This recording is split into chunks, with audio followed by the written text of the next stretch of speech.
പാൽനിലാവിനും ഒരു നൊമ്പരം പാതിരാക്കിളി എന്തിനീ മൗനം സാഗരം മനസ്സിലുണ്ടെങ്കിലും കരയുവാൻ ഞങ്ങളിൽ കണ്ണുനീർ. എന്താ സ്റ്റാച്യു ജംഗ്ഷനാ? എല്ലാവർക്കും ഇവിടെ ആരെങ്കിലും ചത്താ? ചത്തങ്ങി കൊണ്ടുപോയി കുഴിച്ചിടായിരുന്നു. ഇത് ചത്ത കണക്കേ ജീവിച്ചിരിക്കല്ലേ.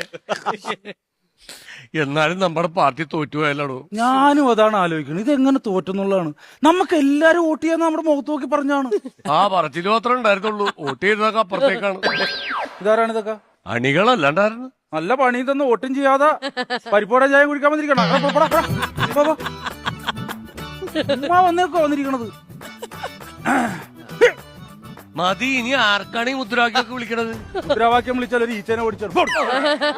ആ ഇനിയുള്ള ദിവസങ്ങളിലൊക്കെ പാർട്ടി ഓഫീസിൽ ഈച്ചനെ ആട്ടിയിരിക്ക. ആരി നാളെ മുതൽ നമ്മൾ പണി തുടങ്ങിയല്ലേ? എന്ത് പണി? നമ്മൾ ഇനി 5 വർഷം കഠിനാധ്വാനം ചെയ്യണം. സമരം ചെയ്യാൻ എന്തെങ്കിലും കാര്യം വേണ്ടേ? എന്തെങ്കിലുമൊക്കെ കാരണം വരുമെന്നേ. എന്ത് കാരണം? ഒരു കാര്യം ചെയ്യ്, നമ്മുടെ പാർട്ടി ഓഫീസിന്റെ വാതിക്കല് ആ പൈപ്പിൽ വെള്ളം ഇല്ലല്ലോ, നാളെ അതൊരു കാരണമാക്കിയാലോ? അത് ഇന്നു മുതലല്ല വെള്ളം ഇതിലാതിരിക്കണത്. നമ്മുടെ ഭരണം ഉണ്ടായിട്ടില്ലേ 10 വർഷം. ആ 10 വർഷങ്ങളായിട്ട് അതിനകത്ത് വെള്ളം വന്നില്ല. ഇപ്പൊ ഭരണം മാറില്ല, ഇനി നമുക്ക് ചെയ്യാലോ.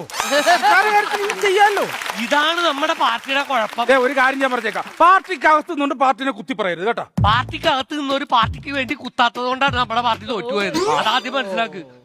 വന്നോണ്ടല്ലോ. ആ തോറ്റ് 8 നില തോറ്റ ലച്ചുവാണല്ലോ ഇങ്ങോട്ട് വന്നത്. ഇവിടെന്തിനാണ് ഇങ്ങോട്ട് വന്നത്?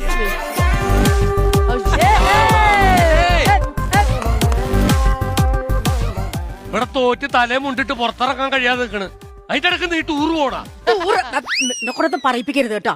എന്റെ കെട്ടിയ മര്യാദയ്ക്ക് വന്ന് പറഞ്ഞല്ലേ എന്നെ മത്സരിപ്പിക്കരുതെന്ന്. അപ്പൊ നിങ്ങൾക്കായിരുന്നു നിർബന്ധം. ഞാൻ മത്സരിച്ചു, തോറ്റു, എന്നെ വീട്ടിൽ നിന്ന് പുറത്തു ആക്കി. ഇപ്പൊ അങ്ങേര് പറയാ നിന്നെ പാർട്ടി ഏറ്റെടുത്തോളുന്നു. അതേ പാർട്ടിക്ക് അടുത്ത ബാധ്യത. എന്നാലും തോറ്റു എന്ന് കേട്ടപ്പോ എന്റെ ഉഷാറും പോയി, ആരോഗ്യവും പോയി. അതാ വകുപ്പ് കൈകാര്യം ചെയ്തപ്പോഴേ കയ്യിൽ നിന്ന് പോയി. വേറെ കേസ് പറ. അതെ, ഇത്രയും നാള് സെക്രട്ടറി എന്നെ സ്നേഹത്തോടെ ലച്ചു ലച്ചൂന്ന് വിളിച്ചോണ്ടിരുന്ന. ഇപ്പൊ അങ്ങേര് എന്നെ ലച്ചു നല്ല വിളിക്കണേ. തൊലച്ചൂന്ന്. പിന്നെ ചെയ്തല്ലോ, പറഞ്ഞിട്ട് കാര്യമൊന്നുമില്ല. ഒരു കാര്യം, അതെ ഞാൻ ചോദിക്കണത് വേറെ കാര്യമാണ്. നമ്മുടെ PVC പാർട്ടി എങ്ങനെ തോറ്റു? എന്റെ ഒരു നിഗമനത്തിൽ അതിന് 2 കാരണങ്ങളാണ് ഉള്ളത്. എന്തൊക്കെയാണ് പറഞ്ഞത്? ഒന്ന്, നമ്മുടെ പാർട്ടിക്കാരെക്കാൾ കൂടുതൽ വോട്ട് അവർ പിടിച്ചു എന്നുള്ളത്. 2, അവരുടെ പാർട്ടിക്കാരെക്കാൾ കുറവ് വോട്ടാണ് നമുക്ക് കിട്ടിയത്. 2 കറക്റ്റ് പോയിട്ടാണ്. ഭയങ്കരമായിട്ട് ഞാൻ ചിന്തിച്ചുണ്ടാക്കിയത് സംഭവം. അപ്പൊ ഈ 2 കാരണങ്ങളാണ് നമ്മുടെ പാർട്ടിയെ കൂപ്പ് കുത്തിച്ചത്. കോപ്പ് കത്തിച്ചത്.